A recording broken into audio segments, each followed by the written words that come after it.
Sir మేము ఇక్కడ work చేస్తాం సార్. 100 మంది ఉన్నాము. బిల్డింగ్ పోవాలి మాకు ఇష్టం లేదు సార్. మేము ఇక్కడ పని చేసుకుని బతుకుతున్నాము. రేవంత్ రెడ్డి రావద్దు ఇందులో చేసి నేను కోరుకుంటున్నాను. మీరు కూడా రేవంత్ రెడ్డి గారు ఓటేసి గెలిపించారు ఆయన్ని. ఆయన ఇట్లా చేస్తున్నారు, ఇలా చేసి న్యాయం కాదు సార్. ఇది చాలా చాలా తప్పు. ఇది 100 మంది ఉన్నాము, 150 మంది ఉన్నాము ఇక్కడ. మేము పని వర్క్ చేసుకుంటున్నాము. 11 సంవత్సరాలు నడుస్తున్నాము ఇక్కడ చేసి పని. ఇలా చేసి న్యాయం కాదు సార్. మీరు రావద్దు, బీబీలకు రావద్దు. ఫస్ట్ మీరు ఆ మాట విన్నప్పుడు మీకు ఏమనిపించింది? సడన్ గా పోవద్దా అని మాకు కోరుకుంటున్నాం సార్. సడన్ గా ఇలా చెప్తారు మనకు తెలియదు. పని దగ్గర ఉంది, పిల్లలు స్కూల్లో చేస్తాము. మేము కష్టం చేసి వాళ్ళకి డబ్బులు కట్టాలి కదా సార్. మనం కష్టం చేయకపోతే ఎక్కడ వస్తాయి?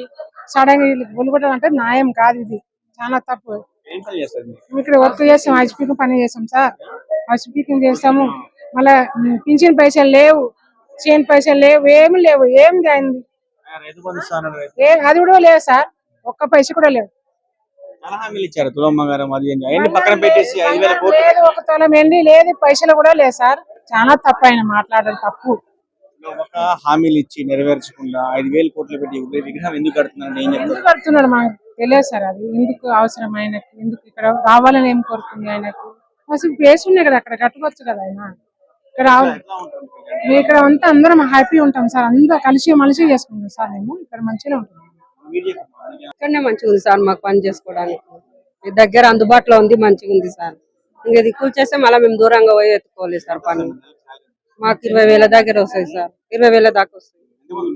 మొత్తం 15 మంది ఇళ్ల పని వాళ్ళు అందరూ 150 మంది వరకు ఉంటారు సార్. ఇంకా బాధ అనిపించింది సార్. ఇంకా మళ్ళీ దూరం పోయి ఎత్తుకోవాలని బాధ అనిపించింది సార్. ఇదే ఆధారం సార్. దగ్గర అందుబాటులో ఉంది సార్. మొత్తం మిలిటరీ ఏరియా ఉంది. ఏం భయం అనిపించదు మాకు. ఎంత లేట్ అయినా కానీ ఏమనిపించదు సార్. ఉదయం 9కి వస్తాం, రాత్రి 8 అయితే సార్. మాకు ఇళ్ల పని హౌస్ కీపింగ్ చేసుకుని పోయే వరకు అదే పోవద్దని చెప్తుంది సార్ అందరూ. మాకు బాధగా ఉంది సార్.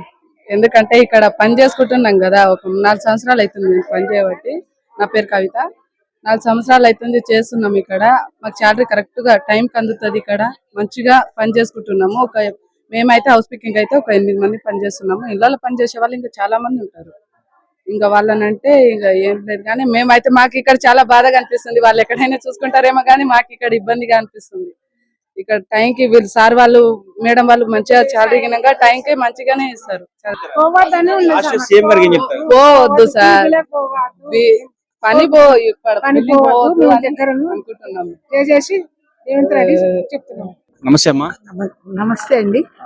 సీఎం రేవంత్ రెడ్డి గారు ఇక్కడ గాంధీ విగ్రహం కడతాము, ఇల్లు ఖాళీ చేయాలని చెప్పేసి మాట్లాడుతున్నారు. ఎంతో కష్టపడి కట్టుకున్న ఇల్లు ఆయన వచ్చి ఇలా కూల్చడం అనేది ఎట్లా చూస్తుంది? గాంధీ విగ్రహం కోసం గాంధీ విగ్రహం అన్నది ఎక్కడైనా పెట్టొచ్చండి. గాంధీ యొక్క పాలసీలు పాటించాలంటే ఆయన శాంతి అనేటోడు కదా. ఈ విధంగా మన చీఫ్ మినిస్టర్ గారు అశాంతిని మాకు ఇచ్చి శాంతిని ఎక్కడ నెలకొల్పుతారు చెప్పండి? ప్రతిరోజు మాకు అశాంతే కదా. దాంట్లో ఆయన ఆలోచించాల్సింది ఏంటంటే ఆ శాంతి అన్నది ఎక్కడి నుంచి వస్తుందండి? మనసు నుండి శాంతి రావాలి కదా. రావాలన్నప్పుడు ప్రశాంతత ఉండాలి కదా. ప్రశాంతత లేకుండా మేము ఇది కొనుక్కున్నాము. మేమేం గవర్నమెంట్ భూమి కాదు, ఆక్రమించలేదు, దురాక్రమణ ఏం లేదు. మేము కొనుక్కున్న రోజు మేము 90s లో కొన్నాం. 90s లో కొన్నప్పుడు అప్పుడు మాకు రిజిస్ట్రేషన్ ఆఫీస్లో మీరు బోర్డు పెట్టేది ఉండే, మీరు ఇది కొనుక్కోవద్దు, ఈ సర్వే నెంబర్లో మీరు కొనుక్కుంటే మేము ఎప్పటికైనా గుంజుకుంటామని ఒక బోర్డు పెట్టేది ఉండే. అప్పుడున్న గవర్నమెంట్ కూడా కాంగ్రెస్ గవర్నమెంటే కదా. ఆ తెలుగుదేశం గవర్నమెంట్ కాంగ్రెస్ గవర్నమెంటే ఉంది. మీరు అప్పుడు అట్లా ఏం బోర్డు పెట్టలేదు. మాకు అక్కడ మా ఉనికి ఇక్కడ ఎప్పటికైనా గవర్నమెంట్ది అన్న ఉనికి మాకు ఎట్లా తెలుస్తుంది ప్రజలకు? మీరు ఏదైనా అక్కడ రాసి పెట్టాలి రిజిస్ట్రేషన్ ఆఫీస్లో. ఉన్నదల్లా రిజిస్ట్రేషన్ చేసేస్తారు. ఏదో ఒకటి చేసి కరెంటు బిల్లులు, వాటర్ బిల్లులు, ఇంటి ట్యాక్సులు అన్ని కట్టించుకుంటారు. వాట్ ఎవర్ రోడ్ ట్యాక్స్, అన్ని ట్యాక్సులు అన్ని కట్టించుకుంటారు, అన్ని చేస్తారు. లాస్ట్కి వస్తే ఒక 36 సంవత్సరాలు అయింది మేము ఇది కొనుక్కొని, ప్లాట్ కొనుక్కొని. తర్వాత మాకేదో అదృష్టం కలిగి ఆ ప్లాట్ ఓనరు ఇల్లు కట్టించి ఇచ్చిండు. ఇల్లు కట్టించి ఇచ్చిండు, మేము దాంట్లోనే ఉంటున్నాము. ఉంటున్నప్పుడు మీరు ఆ, మా మా ఇల్లు ఉన్న ఫలంగా తీసేసుకొని ఆ గాంధీ బొమ్మ పెడతామంటే గాంధీ గారు అట్లా చెప్పిండ్రా మీకేమన్నా?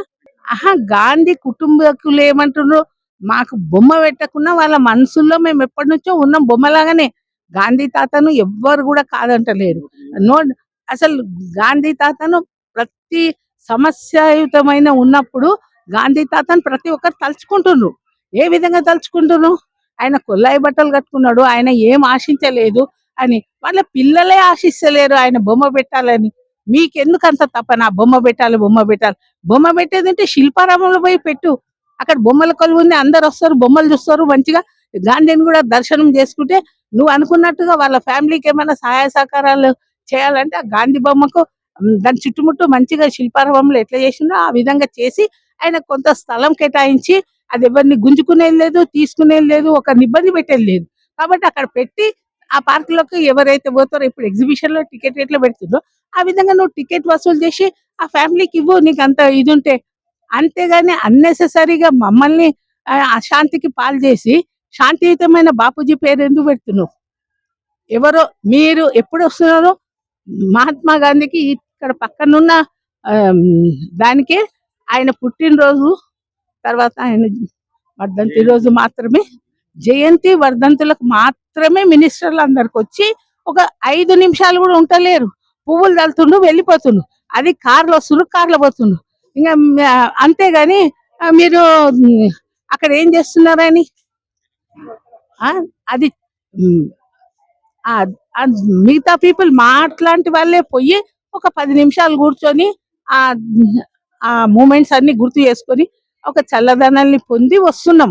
అంతేగాని నిలువెత్తు విగ్రహం పెట్టినా గాంధీది అదే, కూర్చున్న విగ్రహం పెట్టినా అదే. అట్లా ఎట్లా చేసుకుంటారండి? మేము కూడా ప్రజలమే కదా, ఆయనకి ఇష్టపూర్తిగా ఓటేసి గెలిపించుకొని ఒక దగ్గర నిలబెట్టాం కదా. అందరు ప్రజల మధ్యలో ఉండాల్సిన వ్యక్తి కదా చీఫ్ మినిస్టర్ అంటే. ఏంటి, ప్రజలకు అందరికీ సహాయంగా ఉండే వ్యక్తే చీఫ్. అట్లాంటి వ్యక్తే నేను ఇట్లా చేస్తా అంటే అది అర్థం లేని మాట. తిట్టాల్సిన అవసరమా? నీకు చిన్న పిల్లగాని తిట్టనికే? నువ్వు ఒక పెద్ద రాష్ట్రానికి రాజు లాంటి వ్యక్తివి, నిన్ను తిట్టవలసిన అవసరం మాకేముంది? తిట్టేటట్టు నువ్వు ఎందుకు చేసుకుంటున్నావు? మా నీ శాంతి శాంతి అని మహాత్మా గాంధీని పేరు తీసుకొని మాకు అశాంతి కలిగించడం మాత్రం కరెక్ట్ కాదండి. ఎవరికైనా అది మనకు మనసు ప్రశాంతం ఉండడాన్నే గాంధీ కోరి ఇంత భారతదేశంకు ఆయన ఇప్పించిండు బ్రిటిష్ వాళ్ళతోని. అంతేగాని ఇట్లా ఉన్నోళ్ళను దౌర్జన్యం చేసి మాకు ఉన్న ప్రాపర్టీస్ మీరు గుంజుకొని మమ్మల్ని భూమిపాలు చేస్తా అంటే మాత్రం అది న్యాయం కాదు. ఇంతే అండి నేను చెప్పదలుచుకున్నాను.